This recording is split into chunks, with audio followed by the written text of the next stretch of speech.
Media Islamnet. Dan radio kesayangan Anda menghadirkan.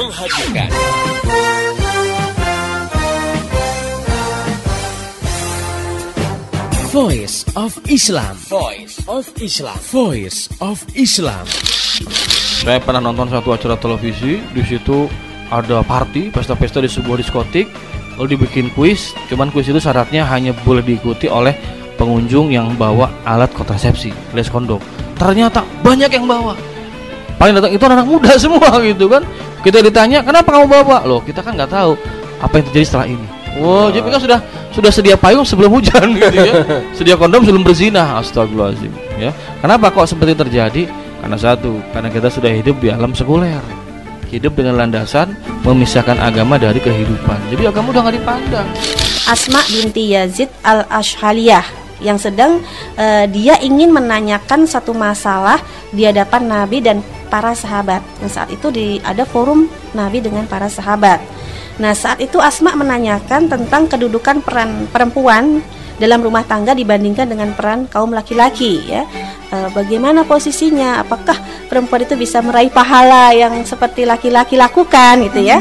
Nah, saat itu Rasulullah memuji pertanyaan yang diungkapkan Asma itu di hadapan para sahabat. Nah, ini kan menggambarkan ya bahwa saat itu Asma berbicara, kan ada suaranya di hadapan para sahabat dan Rasulullah memuji dan membiarkan, dan ini menunjukkan bahwa suara itu bukan aurat gitu. Dalam Islam, kehidupan laki-laki dan perempuan itu diatur baik dalam kehidupan umum, misalnya dalam pergaulan di sekolah, di terminal, di jalanan umum, di perkantoran ya gitu. Dan juga di dalam kehidupan khusus di dalam rumah. Jadi memang Islam sudah memberikan batasan-batasan di mana laki-laki dan perempuan itu di dalam bergaul, berkomunikasi itu memiliki aturan-aturan tertentu. Jadi bukan berarti dengan diatur dipisahkan gitu ya kehidupan laki dan perempuan, benar-benar laki perempuan tuh nggak boleh ngomong, nggak boleh ketemu gitu. Ada yang mungkin menganggap kejem banget Islam tuh ya, jadi kayak di karantina gitu laki dengan perempuan. Tidak demikian. Namun ini catatan pentingnya, bukan berarti diperbolehkan jadi segalanya jadi boleh gitu ya. Dalam persoalan yang bersifat pribadi, nah ini tidak boleh laki-laki dan perempuan yang bukan mahramnya itu menjalin hubungan khusus gitu ya tanpa disertai mahram.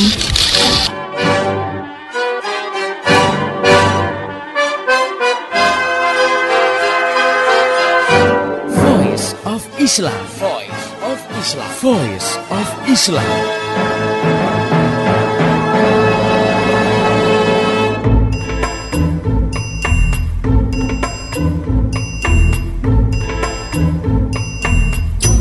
Halo Indonesia, Assalamualaikum warahmatullahi wabarakatuh. Jumpa dengan saya, Alifa Ulinuha, dalam program Voice of Islam. Kerja bareng Media Islamnet dengan radio kesayangan Anda ini. Dan selama 30 menit ke depan, Voice of Islam akan mengisi ruang dengar Anda dalam rubrik Keluarga Sakinah. Pendengar yang beriman, saat ini telah hadir di studio bersama saya Ustazah Insinyur Ratu Erma Rahmayanti. Beliau adalah pembina Forum Mar'ah Solihah Pusat Pengembangan Islam Bogor. Assalamualaikum Ustazah. Waalaikumsalam warahmatullahi wabarakatuh. Bagaimana kabarnya hari ini? Alhamdulillah, insyaallah. Pendengar yang beriman, saat ini kita akan membahas tentang masalah hitbah. Ini adalah proses yang biasanya mendahului tentang pernikahan, yaitu kalau dalam bahasa Indonesianya sih melamar, atau yang tadi yang saya katakan hitbah. Sebagai seorang muslim, tentu kita harus tahu bagaimana cara hitbah atau melamar yang islami. Kalau kita sudah memahami, insya Allah dalam proses menuju pernikahan ini kita akan terhindar dari hal-hal yang menjerumuskan kepada kemaksiatan. Oke, kita akan berbincang-bincang langsung dengan Ustazah Insinyur Ratu Erma Rahmayanti tentang masalah hitbah atau melamar cara Islam. Ustazah, sebelum kita beranjak lebih jauh, sepertinya kita perlu membahas apa sih yang dimaksud dengan hitbah. Bismillahirrahmanirrahim, Mbak Ulinuha dan pendengar yang budiman. Hitbah itu diartikan sebagai permintaan seorang laki-laki kepada seorang perempuan untuk menikahi dia. Permintaan ini disebut dengan hitbah. Jadi hitbah itu permintaan seorang laki-laki kepada wanita dalam rangka menikahi. Sementara si yang mengkhitbah, yaitu dalam hal ini laki-laki, disebut dengan khatib. Berarti di sini dengan kata lain permintaan ya Ustazah ya. Nah, terus bagaimana bentuk permintaan tersebut? Apakah kepada si wanita atau kepada walinya? Karena di daerah-daerah tertentu kita mengenal adanya proses lamaran kepada si wanita yang disertai adat istiadat tertentu, seperti membawa hadiah-hadiah dari pihak laki-laki kepada pihak wanita. Nah, bagaimana menurut Ustazah? Ya, istilah khitbah tidak dikaitkan dengan sebuah prosesi tertentu. Tetapi yang penting ya, pihak laki-laki itu menyatakan permintaan kepada perempuan untuk menikahi dia. Nanti ya, penyampaian ini bisa teknisnya kepada perempuan tersebut atau langsung kepada walinya. Ya. Dan di situ ada kata permintaan izin untuk menikahi perempuan tersebut. Nah, oleh karena itu, kalau khitbah sudah dijatuhkan seorang laki-laki kepada seorang wanita dan si wanita tersebut meridhoinya dan dia sampaikan pada walinya, kemudian walinya mengizinkannya, maka saat itu sudah terjadi khitbah. Nah, ya. Kemudian ketika seorang laki-laki meminta kepada wali, ini hal yang harus diperhatikan karena disinilah proses khitbah itu nanti dikuatkan, ya. Karena kenapa? Karena kan wanita ini di bawah pengayoman walinya, dalam hal ini ayahnya, ya. Kalau tidak ada ayah, walinya itu adalah saudara kandung dia yang laki-laki yang sudah dewasa ataupun kakeknya, dan kalaupun sudah tidak ada nanti pamannya dan seterusnya ya, jalur yang mahram. Nah, tapi yang jelas itu harus ada persetujuan dari si wanitanya dulu ya. Jadi dari si wanita itu dimintai ridhonya untuk mau menjadi istri dari laki-laki tersebut. Nah, kemudian dikuatkan kebolehan izin itu dari sang wali. Dalam hal ini tidak boleh ada keterpaksaan. Jadi wanita itu menikah tidak boleh dalam keadaan terpaksa. Rasulullah SAW pernah membatalkan ya pernikahan seseorang karena sebenarnya wanita itu tidak setuju untuk dinikahi. Dalam sebuah hadisnya dari Khonsa binti Khidam bahwa ia dinikahkan oleh ayahnya setelah ia janda. Maka ia datang pada Rasulullah SAW mengadukan perkaranya itu. Saat itu juga Rasulullah membatalkan pernikahan Khansa binti Khidam tadi. Nah, ini hadis ini diriwayatkan oleh jamaah perawi hadis kecuali Imam Muslim. Nah, hal ini menunjukkan izin atau ridho menikahi itu wajib dari wanita, yaitu pihak yang akan menjalani nantinya kehidupan pernikahan tadi, begitu. Nah, bagaimana proses melamar itu dilakukan? Apakah si pelamar atau khatib tadi boleh melihat wanita yang dia lamar, dan bagaimana dengan kewajiban menundukkan pandangannya, Ustazah? Ya, Rasulullah SAW pernah menyatakan bahwa jika salah seorang di antara kalian ingin melamar seorang wanita, sementara si laki-laki tadi mampu melihat si perempuan tersebut dan dia melihat apa-apa yang mendorongnya untuk segera menikahinya, hendaknya laki-laki tadi melakukannya. Maksudnya melihat calon istrinya itu. Dari pernyataan Rasulullah ini kita memahami melihat calon istri ya yang sudah kita lamar itu adalah boleh hukumnya. Nah, kemudian juga dari riwayat Jabir ya, dia menyatakan, aku lantas melamar ya seorang perempuan yang sebelumnya secara sembunyi-sembunyi aku lihat hingga aku memandang pada apa yang mendorongku untuk segera menikahinya. Jadi berdasarkan hadis ini seorang laki-laki boleh melihat wanita yang hendak dinikahinya tadi, baik seizin perempuan tersebut atau tidak. Dan Rasulullah SAW menganjurkan memang untuk melihat.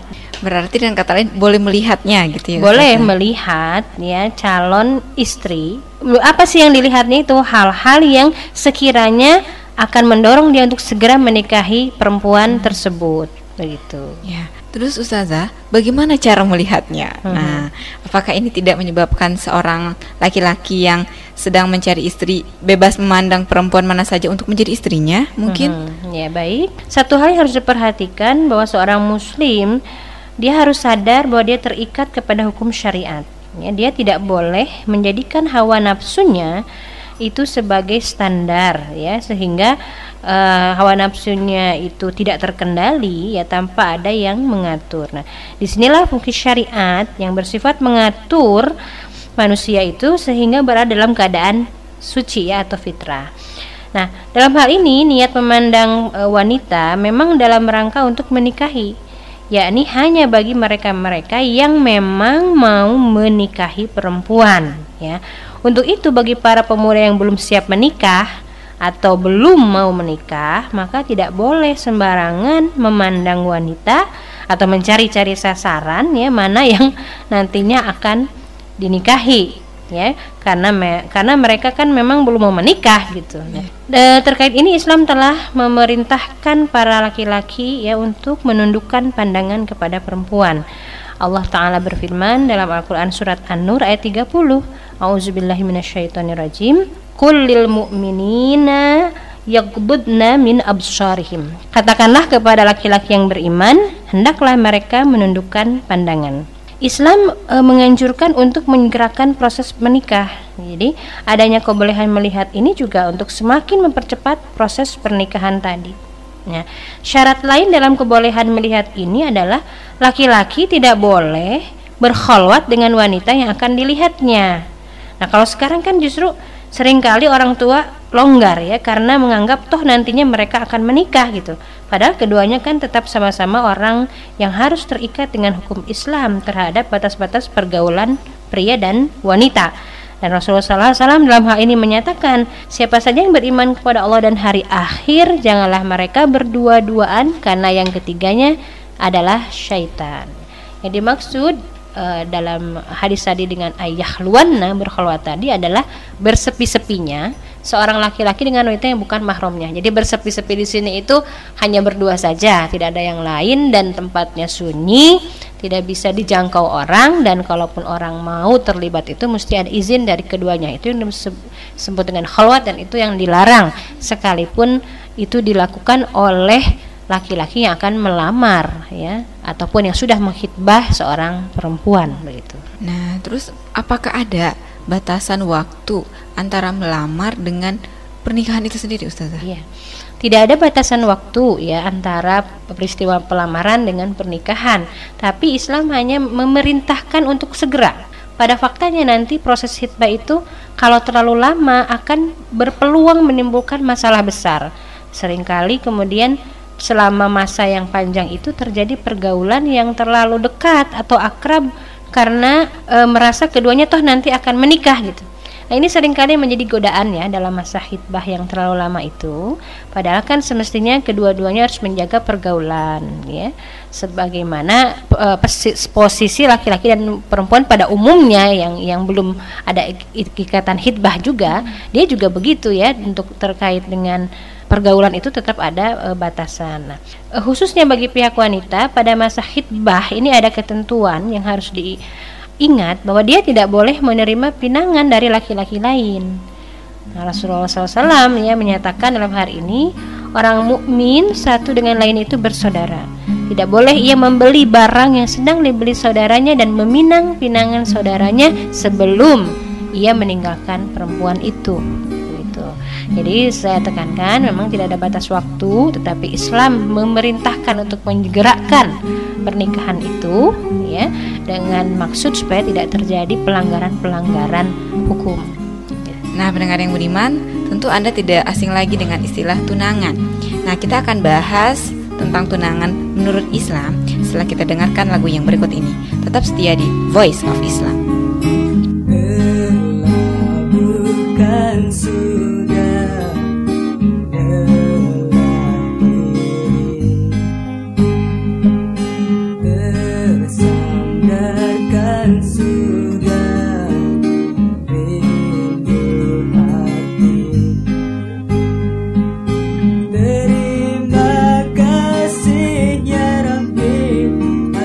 Pernikahan ini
segera terjalani. Hari-hari menempuh samudra, berlayar di jalanmu. Ya Allah, bimbinglah kami selalu.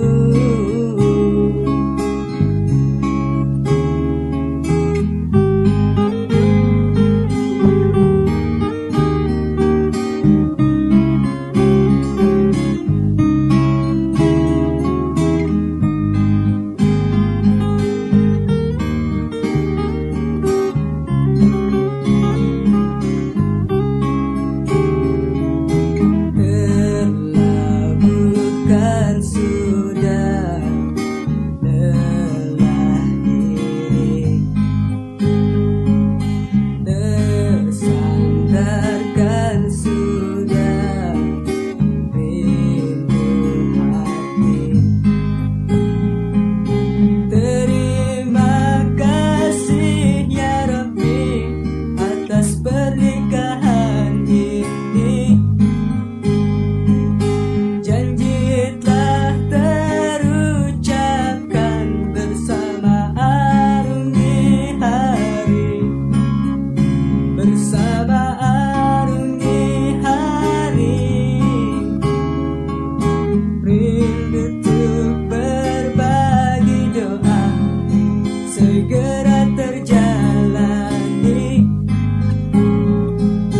Rindu untuk berbagi asa segera terjalani. Hari-hari menempuh samudra, berlayar di jalanmu. Ya Allah, bimbinglah kami selalu.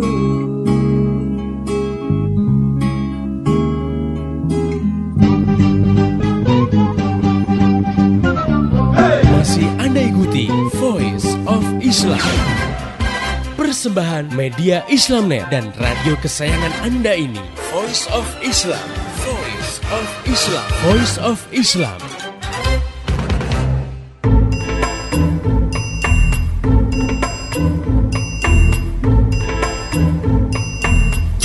Masih di Voice of Islam, kerja bareng media Islamnet dengan radio kesayangan Anda ini. Pendengar yang budiman, Anda masih bersama saya Alifa Ulinuha dan Ustazah Ratu Erma dalam rubrik Keluarga Sakinah. Dan saat ini kita sedang membahas topik hitbah cara Islam atau melamar cara Islam. Nah Ustazah, langsung saja kita lanjutkan perbincangan kita tentang tunangan. Nah, selama ini itu kan memang di masyarakat kita itu sudah terkenal sekali istilah tunangan. Nah, pertanyaannya mungkin apakah ini sama dengan masa hitbah? Kalau dikatakan sama-sama keduanya itu sama-sama proses menuju pernikahan, bisa jadi memang iya ya sama. Karena kan tunangan itu berarti sudah sama-sama sepakat menuju pernikahan. Ini fakta tunangan yang ada saat ini. Tetapi yang menjadi bedanya adalah antara tunangan dengan hitbah itu tata cara atau pelaksanaan menuju pernikahan tadi. Istilah tunangan itu diambil dari kata verloop, ya bahasa Belanda yang artinya tunangan. Nah, dalam prosesinya ditandai dengan tukar cincin. Jadi sesudah prosesi tunangan itu mereka saling memakai cincin ya yang bertuliskan nama masing-masing ya. Bahkan sudah ada aturan tersendiri. Jadi kalau cincin itu harus dipakainya di jari manis yang kiri. Nanti kalau sudah menikah dipindah cincin itu ke jari yang kanan gitu ya. Nah, dalam masa tunangan keduanya boleh berinteraksi lebih dekat. Ya, kadang jalan berduaan, nonton bareng, ngobrol berduaan, makan berdua dan lain-lain. Nah, ini tata cara yang tentu saja tidak berasal dari Islam ya, bahkan ini telah melanggar rambu-rambu Islam. Untuk itu bagi kaum muslimin hendaknya menjauhi hal-hal yang bukan menjadi tata cara Islam ya. Jadi tunangan ya itu hanya sekedar istilah saja yang faktanya itu telah terjadi kesepakatan antara laki-laki dan perempuan untuk menikah. Nah, hitbah juga secara fakta demikian ya, telah terjadi permintaan dan kemudian ada izin keridhaan dari perempuan dan mereka sepakat untuk keluarga. Tapi kemudian selanjutnya pasca proses kesepakatan tadi ya antara khitbah dengan tunangan menuju pernikahan itu berbeda. Ya, itu yang harus kita koreksi ya total ya. Tidak boleh kemudian fakta tunangan ini yang dijalankan oleh kaum muslimin menjelang pernikahannya. Nah, bagi pendengar yang budiman, perlu dicatat apa yang disampaikan oleh ustazah kita tadi, bahwasanya walaupun kita telah bertunangan atau mungkin berkhitbah, itu perlu diperhatikan rambu-rambu pergaulan menurut Islam. Jangan sampai kita tadi menabrak rambu-rambu itu. Nah, terus gini ustazah, boleh tidak seorang muslim yang sudah mengkhitbah memberi hadiah kepada calonnya? Memberi hadiah ya atau tahaddu itu dibolehkan ya. Bahkan itu dibolehkan, nasnya umum kepada seluruh kaum muslimin ya. Baik itu dari laki-laki kepada perempuan dalam konteks tadi yang sudah ada kesepakatan untuk menikah ya, sudah ada proses khitbah, atau laki-laki kepada laki-laki lain, perempuan kepada perempuan lain, atau satu kerabat kepada kerabat yang lain, itu secara umum boleh ya memberi hadiah itu. Nah, tetapi ya kalau sudah itu diberikan ya, itu tidak boleh kita minta kembali ya hadiah tadi ya. Misalnya kan gini, kalau ternyata dalam proses perjalanan khitbah itu putus di tengah jalan dan tidak jadi menikah, maka hadiah yang sudah diberikan oleh laki-laki tadi tidak boleh diambil lagi ya dari perempuan tadi, begitu ya. Jadi boleh saja dalam proses khitbah itu seorang laki-laki memberi hadiah kepada calon istrinya gitu. Berarti ada kemungkinan masa khitbah itu boleh dibatalkan, ustazah? Iya ya, boleh saja, karena memang ini masa untuk menentukan apakah pernikahan itu jadi dilaksanakan atau tidak. Nah, bila dalam proses perjalanan khitbah tadi terungkap ada hal yang menyebabkan tidak ridhonya pihak laki-laki ataupun perempuan terhadap pasangannya, maka masing-masing boleh membatalkan kesepakatan pernikahan tadi ya. Sebagaimana pada masa tawar-menawar dalam jual beli, kalau ada yang tidak ridho maka tidak boleh diteruskan ya. Namun perlu diingat bahwa proses pembatalan ini harus dengan cara yang ma'ruf ya, atau dengan cara yang baik. Jangan sampai terjadi kerusakan ukhuwah di antara dua keluarga tadi gitu. Nah, ini juga kan kita terkait dengan pemahaman tentang qada ya, ketetapan jodoh ya. Kalau memang berjodoh tentu akan sampai pada waktunya mereka melakukan akad nikah. Tapi kalau memang tidak ditentukan oleh Allah ya, walaupun sudah mereka sepakat ya terjadi khitbah, tapi kemudian bukan itu jodohnya yang Allah tentukan, bisa saja kan khitbah itu batal begitu. Nah, ini tidak terlepas dari keimanan kita pada ketentuan Allah. Sehingga yang harus dipahami adalah proses mengkhitbah ya, kemudian selama menjelang pernikahan dan pernikahan itu sendiri, itu semuanya harus dalam frame hukum syara ya, supaya terjadi dengan baik proses itu dan tidak menimbulkan hal-hal yang merusak ya hubungan kekeluargaan begitu. Nah, dengan kata lain, baik si pelamar maupun yang dilamar harus ridho apabila itu terjadi pembatalan dalam khitbah itu ya, Ustazah. Nah, yang terakhir Ustazah, saya ingin menanyakan tentang suatu kasus. Nah, kasus ini masuk ke redaksi Voice of Islam melalui SMS pendengar. Nah, pertanyaannya itu begini, bagaimana bila ada seseorang yang dia dikenal sebagai ustadz terkesan memaksa dalam melamar seorang akhwat? Katanya si wanita harus menerima pinangannya. Ia tidak akan pernah ridho bila wanita ini menikah dengan orang lain. Ia juga mengancam hal ini akan menimpakan persoalan bagi si wanita.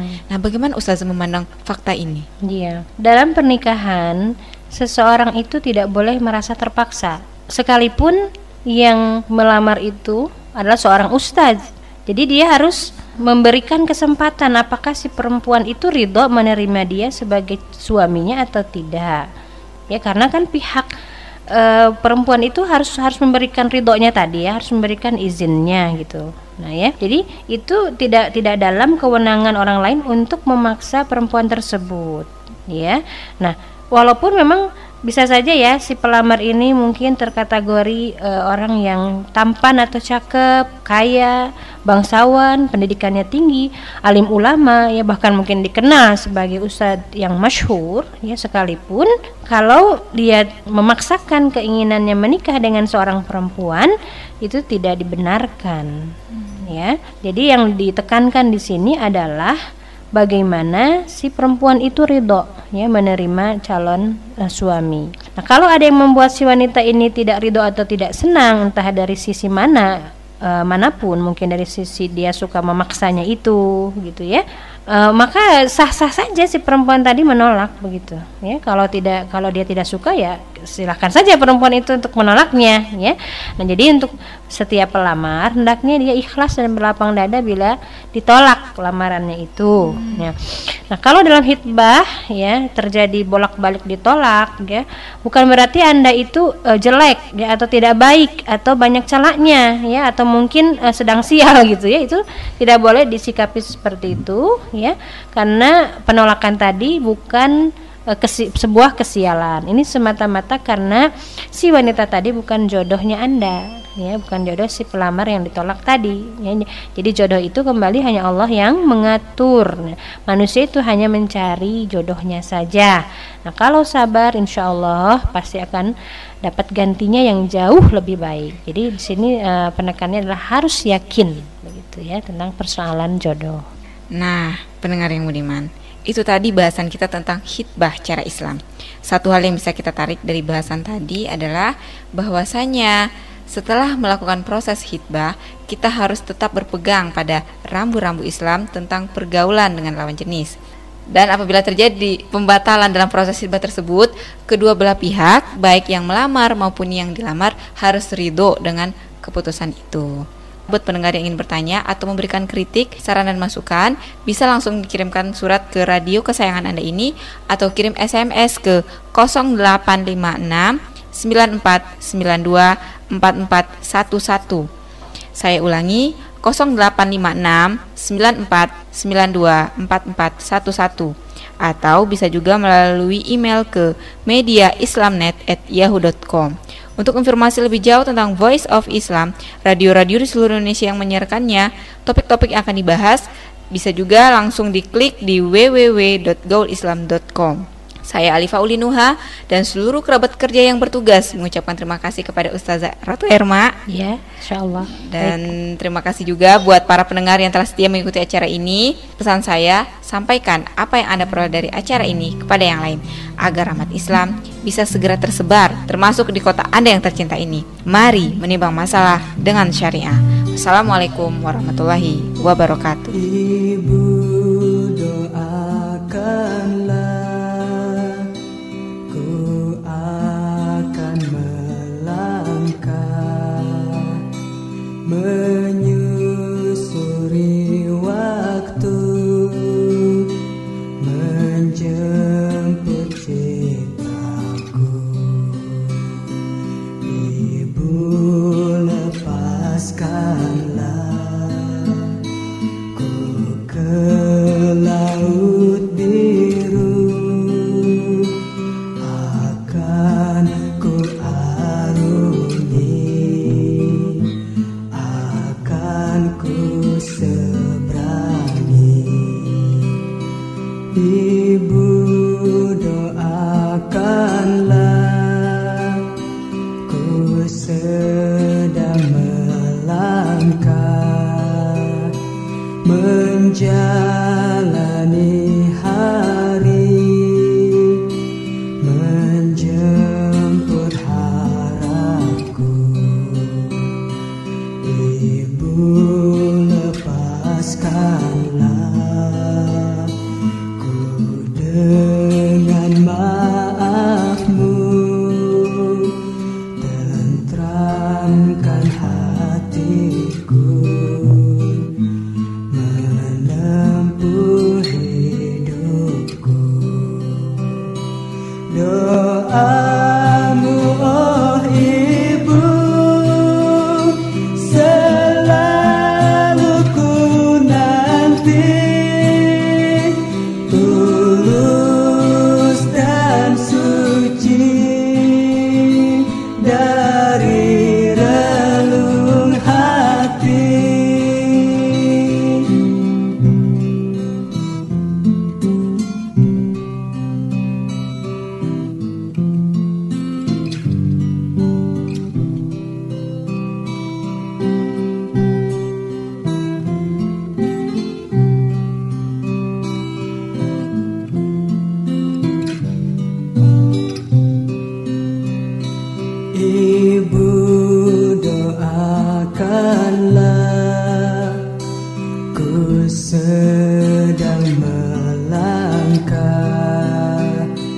menjalani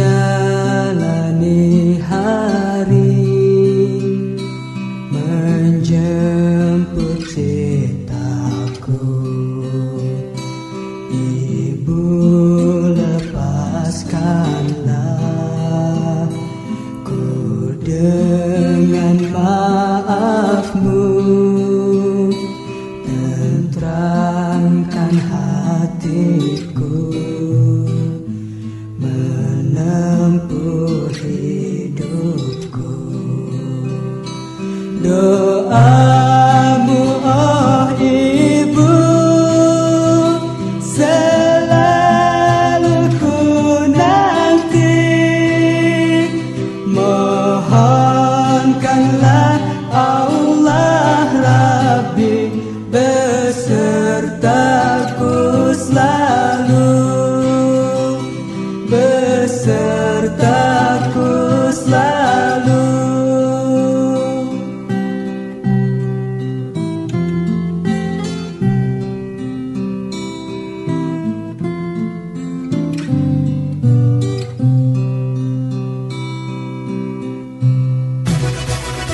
Demikian tadi Voice of Islam. Voice of Islam. Semoga hikmah yang terkandung bermanfaat untuk kita semua. Amin, amin, amin. Ya Robbal Alamin. Kembali bisa Anda dengarkan Voice of Islam. Voice of Islam menghadirkan topik-topik seputar kehidupan kita esok hari di waktu dan gelombang yang sama.